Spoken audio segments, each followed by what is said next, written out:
Selamat datang lagi di pembahasan mendalam kita. Nah, Anda mungkin baru aja selesai belajar sesuatu yang baru nih, entah dari buku, artikel, atau riset sendiri. Pertanyaan berikutnya biasanya, gimana sih caranya memakai semua pengetahuan itu? Iya, itu pertanyaan penting banget. Hari ini kita coba bedah topik itu dan kita ambil inspirasi dari kutipan buku Surrounded by Idiots. Buku ini kan ngebahas soal memahami gaya komunikasi orang lain pakai metode DISC. Yang merah, kuning, hijau, biru itu ya? Betul, yang itu. Jadi misi kita hari ini tuh menjembatani antara teori, sekedar tahu warna-warna ini, dengan prakteknya gitu, dalam interaksi kita sehari-hari. Oke. Penulisnya sendiri bilang, ini tuh kayak belajar naik sepeda, nggak cukup baca buku panduannya doang, harus dicoba langsung. Harus nyemplung ya, bener banget. Oke deh, mari kita mulai bedahnya. Di buku ini, kalau nggak salah ingat, itu bab 9 ya. Ditegaskan banget kalau baca atau riset itu, baru langkah awal aja. Kemampuan yang sesungguhnya itu baru muncul pas kita mulai menggunakan apa yang dipelajari. Kayak analogi sepeda tadi kan, Anda nggak bakal bisa jago kalau cuma teori. Betul. Dan kenapa sih penggunaan ini jadi krusial banget? Bab 1 itu jelasin kalau komunikasi itu selalu terjadi dalam dunianya si pendengar gitu loh. Maksudnya gimana tuh? Jadi, kalau Anda paham gaya mereka, apakah dia tipe merah, kuning, hijau, atau biru, Anda jadi lebih bisa menyesuaikan cara Anda bicara. Ini penting banget buat menciptakan semacam ruang aman buat komunikasi. Oke. Dan fleksibilitas ini kayaknya nyambung juga ke kesadaran diri yang disebut di bab 8 itu kan? Nah, iya bener. Gimana kita dilihat orang lain. Kadang sifat yang kita anggap baik pun bisa jadi kelemahan kalau konteksnya nggak pas. Buku ini kayaknya ngingetin kita buat sadar gimana kita diterima orang lain. Tepat sekali. Kesadaran diri itu jadi modal penting banget pas kita mau coba menerapkan ini secara praktis. Nih, misalnya kita lihat contoh adaptasi komunikasi di bab 12 deh. Oke, gimana tuh contohnya? Hasil, ya langsung aja ke intinya, jangan muter-muter. Oh, to the point ya? Iya, beda lagi kalau sama si kuning yang ekspresif dan optimis. Nah, sama dia, lebih baik fokus bangun hubungan dulu, tunjukin antusiasme. Buat si hijau yang kalem, suportif, butuh stabilitas. Kita perlu lebih sabar, jelasinnya pelan-pelan, kasih rasa aman. Nah, kalau ketemu si biru yang analitis, cermat, dan butuh data, siapin deh fakta sama detail yang lengkap.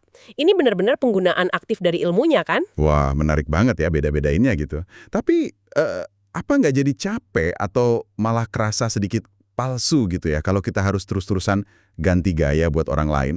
Gimana buku ini menyeimbangkan adaptasi sama tetap jadi diri sendiri? Itu pertanyaan bagus. Buku ini sih menekankan kalau adaptasi itu bukan berarti jadi orang lain atau kehilangan diri sendiri. Bukan itu tujuannya. Terus apa dong? Tujuannya lebih ke efektivitas komunikasi. Anggap aja kayak milih bahasa yang paling gampang dimengerti sama lawan bicara kita. Oh, oke. Kayak ganti channel gitu ya? Bisa dibilang gitu. Contoh lain nih, di bab 13 soal kasih umpan balik. Nah, tahu warna seseorang itu bantu kita banget buat nyampein kritik atau mungkin kabar buruk. Gimana caranya? Ke si merah mungkin bisa lebih direct, lebih terus terang. Tapi kalau ke si hijau, perlu pendekatan personal, hati-hati banget, mungkin ngobrolnya 4 mata. Oh, beda ya pendekatannya. Beda banget.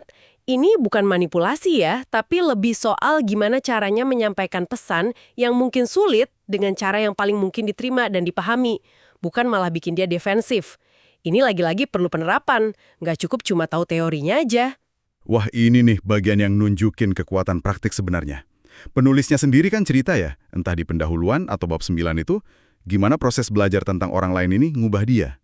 Iya, dia cerita itu. Katanya jadi lebih sabar, konfliknya jadi berkurang. Ini bukti nyata banget, kalau manfaatnya baru kerasa pas dipraktikan, bukan cuma disimpan di kepala aja. Transformasi dari sekedar tahu, jadi beneran bisa. Dan inti pesan dari bab 9 itu memang ajakan buat kita semua berani mencoba, bereksperimen, ya latihan lah. Latihan terus ya. Ya nggak apa-apa, wajar itu.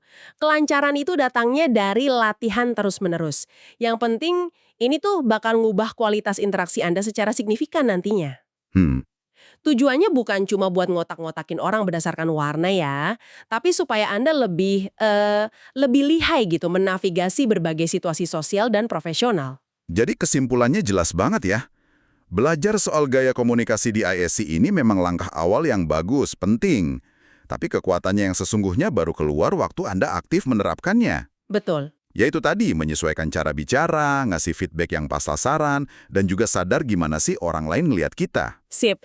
Nah, sebagai penutup nih, ada satu hal menarik buat Anda renungkan lebih lanjut. Apa tuh? Selain kita beradaptasi sama orang lain, gimana kalau pemahaman ini tentang diri Anda dan orang lain secara konsisten terus Anda terapkan dalam interaksi sehari-hari?